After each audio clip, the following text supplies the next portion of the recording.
Hello good people! We have an exciting Call of Duty Advanced Warfare video for you guys today. I would say as always, but this is the first one I'm making, and in this video I'm actually going to be talking about some of the best assault rifle classes Advanced Warfare has to offer. One thing that AW has me really excited for is the new Pick 13 system, and because of this system there's just so many more possible class combinations, and it can become pretty challenging trying to decide and figure out which ones are the best combinations. Now, I know this is all still coming pre-release, but the class I'm going to present to you guys today come from first-hand experience, tons of research, and watching hours upon hours of additional gameplay. So I believe I've nailed some of the best classes that will give you a leg up on everyone else come day zero. So I got 4 classes for you guys, and they all have a few slight variations which I'll go over for each class when they come up, and I want to encourage all of you to leave a comment with the class you think that you're going to use the most in Advanced Warfare below. So let's get started with our first class, which I call our bread and butter, and this is going to be our go-to class. This is going to be the skeleton of the class that we're going to go to when everything else is failing, when we don't know what else to do, or it's not necessarily a type of situation that requires, an objective class, or it doesn't require something, that maybe has some speed to it or some lightweight. This is the thing that we're used to, the thing we're going to go the most, the thing that makes us most comfortable. And the primary that we have on this class is going to be the HBR-A3. So this is a fully automatic assault rifle, and I've thrown on the red dot sight and the parabolic microphone, which enables suppressed gunfire to be seen on the minimap. So that's going to be really important. Now, if you're comfortable with the iron sights, which I'm sure a lot of you will be, you don't need to use a red dot, and you can use that for something else on this class. For a secondary, we're going to throw a pistol on there, obviously. Any pistol will do. There's not one that's, significantly better than the rest of them. My personal favorite is the PDW, but I would throw in whatever, again, you feel most comfortable with. Moving on down to perks, in our slot 1 we have Overcharge, which is going to extend the battery life of our exo ability. And that's really going to come in handy because having your exo ability last longer, or potentially last longer I should say, than the enemy you're fighting a battle with is going to give you a leg up over him. And moving on to slot 2 we have Peripherals, which is going to increase our radar's coverage. So that's going to make our minimap just a little bit wider. And this perk also makes it so that when we kill an enemy, it doesn't identify that to that team. So typically when we kill an enemy, there will be a skull displayed over that person to the rest of the enemy team. That's not going to happen with this perk equipped. And in slot 3 we have Blast Suppressor, and that's going to make it so that you don't appear on the enemy's radar when you use exo movements. So if we use an exo movement like Boost Jump, that would typically, or otherwise, put us on their radar, and with this perk equipped it's not going to happen, so we're going to stay a little more hidden and a little more stealthy.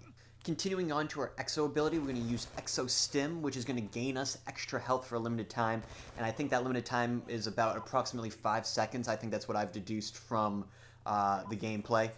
Moving on to the launcher, we have a frag or a stun. That's what I've put in there, as temporarily, because I do think that come later game, you're going to want to get away from the frag and the stun and use things like the threat grenade, which is going to highlight enemies in red through walls. We've seen that in a couple trailers. Or the variable grenade I'm really excited for, which is an EMP, threat, stun, and smoke in one. It's a type of grenade that you cycle through the one that you want to use. I think that's going to be really cool and much more useful than just, say, a stun or a smoke or just a frag. You'll get the chance to use whichever one you want depending on the type of situation. We're also going to throw a wild card in this class, and the wild card that we're going to use is Perk 3 Greed, and the perk we're going to take is Toughness, which we're all familiar with from past Call of Duties. This reduces the screen or aim flinching you get when you're being shot at, and the reason why we're going to throw this on is because we all know that there's nothing more detrimental to a game than when our aim is messed up. So making sure that we stay on target even when we're being shot at. And finishing off this class, I have 2 score streaks. I have the UAV and the Vulcan. Now this is where the variation is going to come into play, because you can easily not use 2 score streaks. You could, use 2 different score streaks. You could swap this out for another perk wildcard and pick up another perk 2 or something. This is really where you can kind of take this class and tweak it to your specific play style. Moving on to class 2, which is going to be our heavy assault class, and this class is called heavy assault because it's based around a very aggressive play style. These are perks and equipment and guns that you want to be using if you're the type of person who doesn't really like to sit back and observe a situation and kind of wait for enemies to pour in. You're the type of person who kind of goes out and gets the enemies. So, as a primary on this class, we have the IMR, which is going to be that 5-burst assault rifle, and there are some people who are dubbing the IMR as the best assault rifle in the game. Now, I'm not sure what I think the best assault rifle in the game is going to be, because as we all know, each one of these assault rifles has tons of variations just on the gun.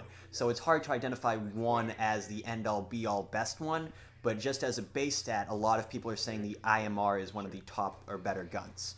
And for an attachment, we're going to use the lightweight grip. You could also throw a red dot sight on. I think red dot sights are most useful on burst guns, but I think lightweight grip is going to be even more useful, at least to my playstyle, or someone who's being more aggressive and rushing, because it's going to allow you to bring up your gun faster. Because with the IMR, you're really going to need 1, maybe 2 bursts, and if you're going to need that second burst, you have to make sure you get that first burst off before the enemy player even gets 1 or 2 shots into you. Because if you're behind in the gun count, or I should say the bullet count, you're definitely going to lose the gunfight. And for a secondary, again, we're going to throw another pistol on this class, and again, I'm going to recommend the PDW. We can move on to perks now. For perk 1, again, we're also going to use Overcharge. No need to explain why there. For perk 2, we're going to use Gung Ho, which is a new perk to the Call of Duty scene, and this allows you to fire your weapon while sprinting and sliding.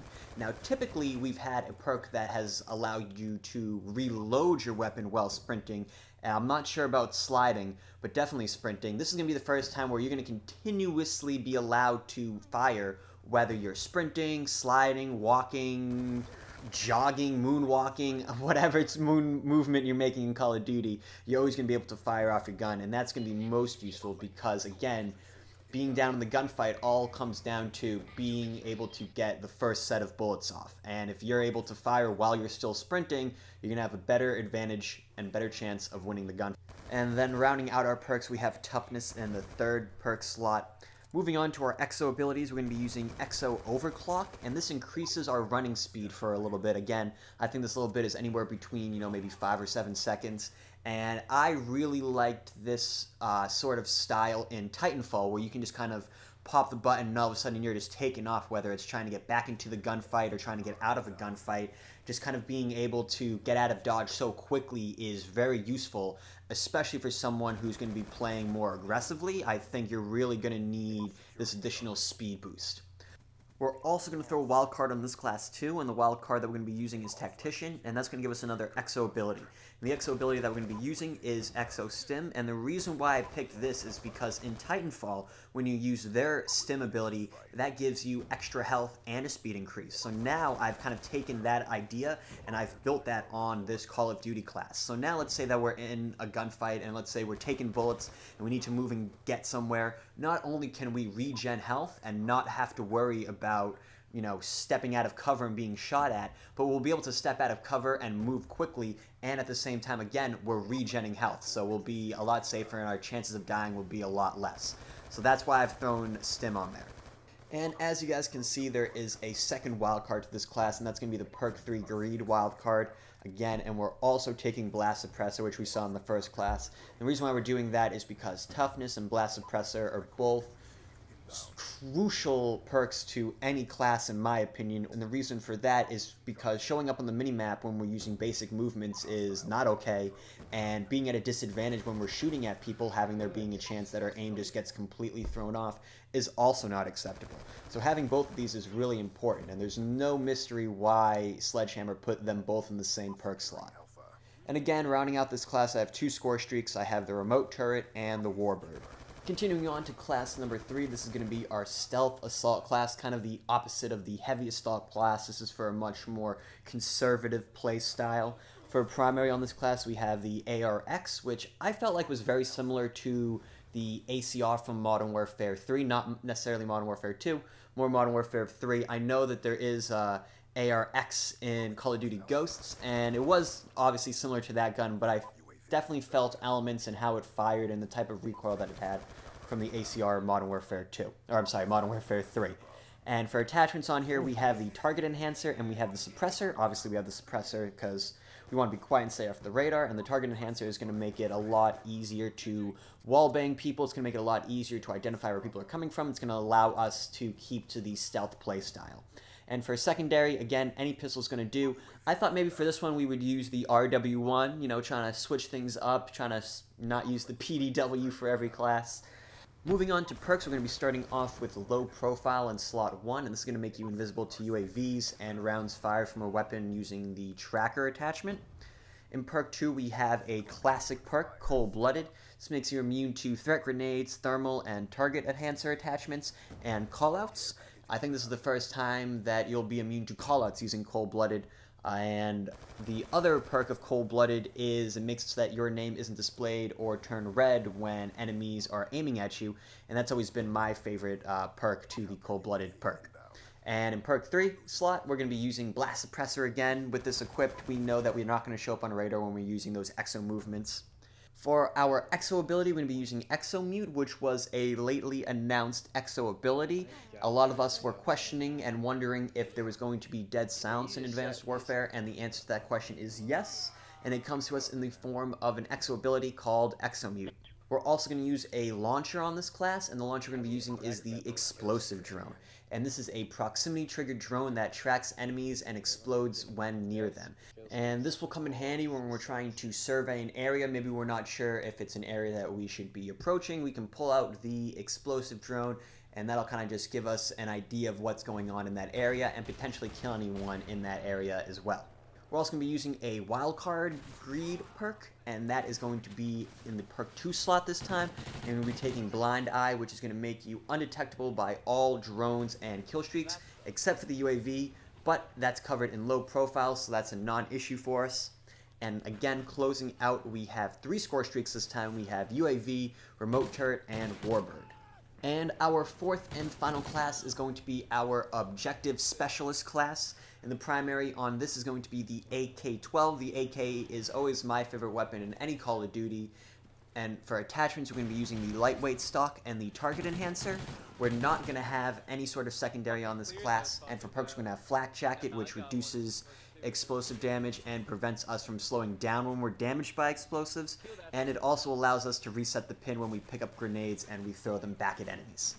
For perk 2, we're going to be using Peripherals. And for perk 3, we're going to be using Hardwired, which is going to make us immune to stun grenades, EMPs, nano swarms, scramblers, and stock hack score streaks. And this is going to come in handy when we're hopping on a flag, maybe some nades are coming in, so that's being blocked by Flak Jacket. But again, maybe people are coming in with score streaks, or coming in with stuns. This is where Hardwired is going to come in and really make us immune to anything the enemy is trying to do to deter us from completing the objective. For exo abilities, we're going to be using Exo Cloak, and this is going to make us invisible for a short time. Now, this doesn't make us fully invisible. As we've seen in gameplay, we kind of still have an outline to us. We kind of have this chrome, rainbowy, reflective thing going on, but it definitely conceals us enough and camouflages enough that if we're trying to complete an objective, or maybe we're standing in a corner of a room or right next to a doorway on the inside, someone who's just barreling through or rushing or not checking their corners is easily going to overlook us. No question about it. And also in this class, we have 2 wildcards. We have the perk 3 wildcard taking Toughness, and we have the Tactician wildcard taking Exo Trophy System. And I'm really excited for the Exo Trophy System. I love how this just looks and operates or functions in gameplay, where you have it activated and you're just running to a flag and everyone's trying to nade you and throw stunts at you and just bouncing off of you. It's really cool to see. It's quite the spectacle in my opinion. And closing out, we have 2 score streaks, UAV, and Remote Turret. So these are some of what I consider some of the best and without a question definitely most useful classes in Advanced Warfare. Now I'm sure a lot of you will end up using different guns on these classes. I know personally I think I'm going to be using the MK14 a lot on the Stealth class. I think that's going to work just as well as the ARX. But let this video serve as a guideline in that case when it comes to class creation. You can really use this as a baseline when it comes to trying to think of, okay, what type of class do I want to use? What's my playstyle going to be? Okay, this is the outline. This is the skeleton of what that sort of class should look like. But that's going to do it for the video I have for you guys today. If you enjoyed it, make sure to give the video a like and subscribe to the channel if you're new. Also, make sure to follow me on Twitter at FisherTwelve, same as the channel name. There'll be a link down in the description alongside a link to my Twitch stream. You can catch me streaming Advanced Warfare at twitch.tv/FisherTwelve. Once again, guys, hope you enjoyed the video, and take care.